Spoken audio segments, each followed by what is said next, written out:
And for Off the Block, I'm Vane Lopes, and we are now joined by Lindenwood men's volleyball head coach Kris Dorn after the Lions were able to get their first conference tournament victory since joining the MIVA as they knocked off the number 4 seed IPFW in 5 games. And coach, how would you assess your team's performance tonight on being able to get this big postseason win? A huge victory for sure. I'm still recovering from my mini heart attack there. But we're so proud of our guys for battling through in kind of enemy territory, if you will. Yeah. And Coach, talk about your team's performance tonight from the service line. You obviously had some struggles having 20-plus service errors, but late in that 5th game, you guys were just ripping it back there. What was it about your team that everything just seemed to click in that 5th game from behind the line? Yeah, and to back it up even into the 3rd and 4th, we had an injury, which I'm sure you'll talk about later, to a key player of ours. And to me, one of the keys of a great team is how they mesh when something, big bump in the road comes along. And we had a freshman step in, Michael Chard, and the guys just kind of surrounded him with love and brought him right in, and he did a great job. And I think that kind of started the process of working towards us being better. And then you probably noticed this already, but Jacob Duckworth did a phenomenal job of serving us kind of back into Game 5 and tying it back up at 12-12. We were down 3 or 4 points most of that game. So. Yeah, and Coach, you alluded to earlier, obviously you had Kyle go down with a bit of an injury. Can you just talk about your team's resiliency of being able to respond, when you have a star player like that is having a great night go down with an injury? Yeah, we were just talking about that on the bus, kind of recapping everything. And some of the best teams that I've coached have had this type of moment. And we've had 2 of these. One of our main middles, Zach Paquette, went out with a bad ankle sprain earlier in the season. And we had a guy, Tom Cruise, come in, and same thing, didn't skip a beat. The guys really surrounded him, and he did a phenomenal job to step in. And tonight it was great to see that they were able to do it again with Charge stepping in. So I think that's a great time of a team, just that they can kind of be not just resiliency, but they can kind of just take the punches and give a little bit extra more team effort to surround each other and not make this an individual game.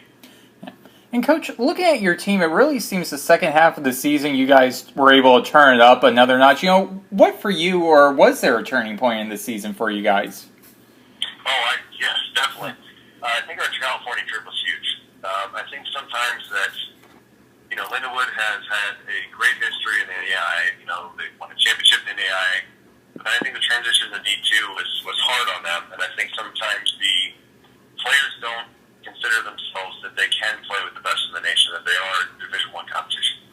And so for us to go out and play a good, tough match against USC, which we probably should have won at least one more game, but to play a team like that and then to beat Cal Baptist on our home floor was, I think, a great turning point, a great confidence builder, and kind of allowed us to see an even playing field. Volleyball is volleyball. Anybody can beat anybody. And if we play at our best, we can hang with anybody in the country. Yeah. And Coach, one player in particular I got to ask you about is, Colin Hackworth. Tonight, you set him about 50 times, had 16 kills. What has he as a senior meant to your team this season? Colin has been awesome. And for several standpoints, just in individual growth is a huge thing as far as consistency.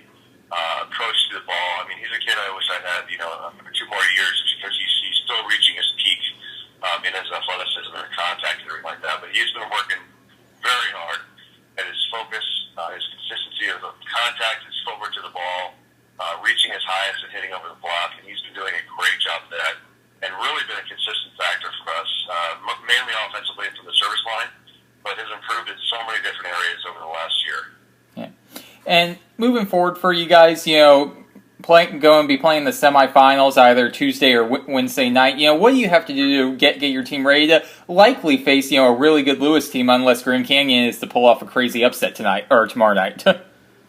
Well, I'd be lying if I said we weren't rooting for Grand Canyon. You get the home match. Yeah, exactly. It'd be great to play at home and get a little bit more sleep. But, Lewis, as you know, is playing great ball right now.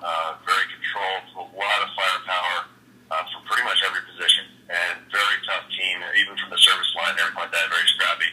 So, we're going to go in, we'll probably only be able to have one practice at home before we take off again, assuming it is in Romeoville. Yeah. So it's going to be, we've already started talking kind of philosophy and what we need to do to capitalize on what we've been doing well we know what they're capable of, but we also know what we're capable of. And the good thing is, I don't think Lewis has seen us at our best yet. So, I think that we'll be dangerous. They are for sure a great